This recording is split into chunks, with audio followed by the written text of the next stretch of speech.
Welcome back. Well, the House voting along party lines to remove Minnesota Congresswoman Ilhan Omar from the House Foreign Affairs Committee over her past anti-Semitic and anti-American comments. Omar's fellow squad members, Congresswomen Alexandria Ocasio-Cortez and Rashida Tlaib, had a meltdown on the House floor yesterday about it. This is about targeting women of color in the United States of America. Don't tell me, because I didn't get a single apology. Time has expired. My life was threatened. Thank you. The GOP is now doing what it is best at, weaponizing hate against a black, beautiful Muslim woman. The gentlewoman's time has expired. Omar will not be silenced. The gentlewoman's time has expired. To Congresswoman Omar, The gentlewoman's time has expired. That our country is failing you today through this chamber. You belong. The gentlewoman is no longer recognized. What a circus. Joining me right now is North Carolina Congressman and member of the House Veterans Affairs and House Ways and Means Committees, Greg Murphy. Congressman, thanks very much for being here. Morning, how do you react to your colleagues on the left? I don't know what to say.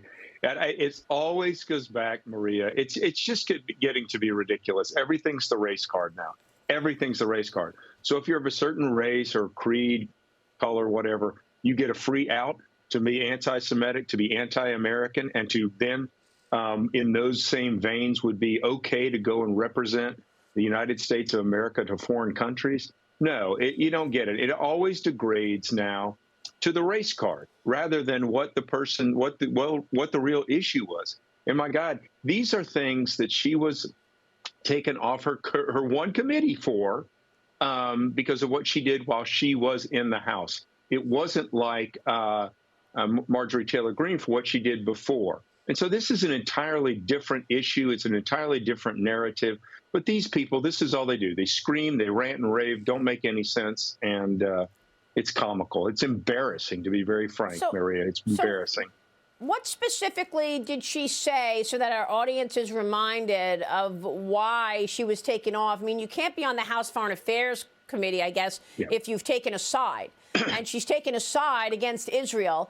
A Rasmussen survey found 66% of Americans agree with a congressional investigation into the origins of COVID and the government role in funding gain-of-function research in Wuhan, China. I want to get your take on those two bills that passed as well. But first, walk us through exactly what Omar said. All right. Well, she said several different things. One is, remember, and really probably one of the most egregious was the 9/11 attacks. And her response was, some people did something.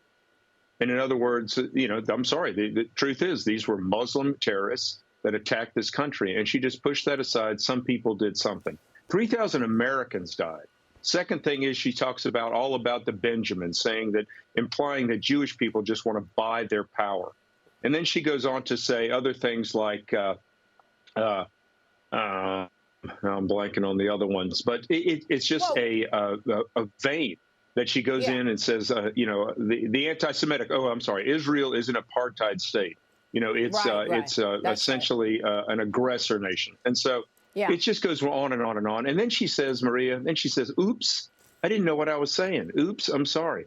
You just don't buy it. American people just don't buy it. Well, not on the Foreign Affairs Committee. I mean, she could have her opinions, but not on the Foreign Affairs Committee. I understand that. And thank you for walking us through, because I wanted to make sure we actually had the details of what this was all about. But let me get your take on these other two bills that the House passed this week to end the COVID public health emergency and the federal vaccine requirement for healthcare workers. Congressman, you are the co-chair of the House GOP Doctors Caucus. And to me, I am stunned that here we are in February of 2023.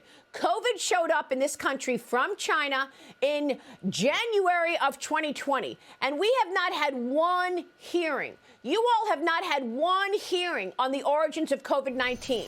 The American people want answers, not just because we want to, point the finger at Wuhan and the Chinese Communist Party playing around with bioweapons. No, we also want to ensure that this never happens again. Why? How is it possible that you and your colleagues have not had one hearing on the origins of COVID-19? And what can you tell us as the co-chairman of the House GOP Doctors Caucus? Well, it's because the Democrats were in charge. They were in the majority during the last session. And two things. One, Fauci, in my opinion, was complicit with this because he understood the NIH-funded Eco Alliance, which funded the Wuhan lab. which knew they were doing gain-of-function research, which didn't provide the correct supervision, and knew that lab was poorly constructed and at high risk for leakage, which, in my opinion, is exactly what happened. Number one. Number two, and you can only conjecture, why is Biden so weak on China? Because I think there's something that they have over he and his family. That's pure conjecture. I don't have anything to substantiate it. But, when it looks like a duck and smells like a duck, you know what? Oftentimes it's a duck. And then you go back to what our bills are with the public health emergency. Nothing to substantiate it except the clear language on the Biden laptop, which shows us influence peddling, where the Biden family has expected tens of millions of dollars from Chinese Communist Party officials. And why he's so soft on China. I mean, for God's sakes, there is a balloon in the sky right now from China that is surveilling American people, TikTok, as well as the intellectual property theft, and then he cancels the China initiative. So I think there's more there than just, conjecture. Yeah, absolutely. And, if you look at the pattern, which is what we have to look at on what he's done, there has to be something that they're holding over the Bidens' heads regardless. But, our wonderful left progressives love to worry now about their pronouns. Good Lord, we spent an hour and 20 minutes debating in House Ways and Means the word welfare the other day.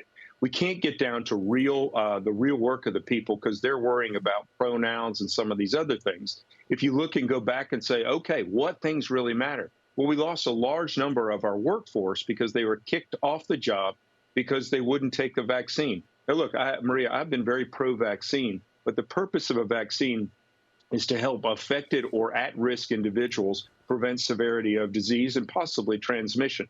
It's not 30-year-old females who I got so many calls because I still practice from nurses at my institution said, I really don't want to take this vaccine. How can you help? Now, our institution, not to be singled out, it was a CMS requirement that any healthcare institution require their individuals to be vaccinated.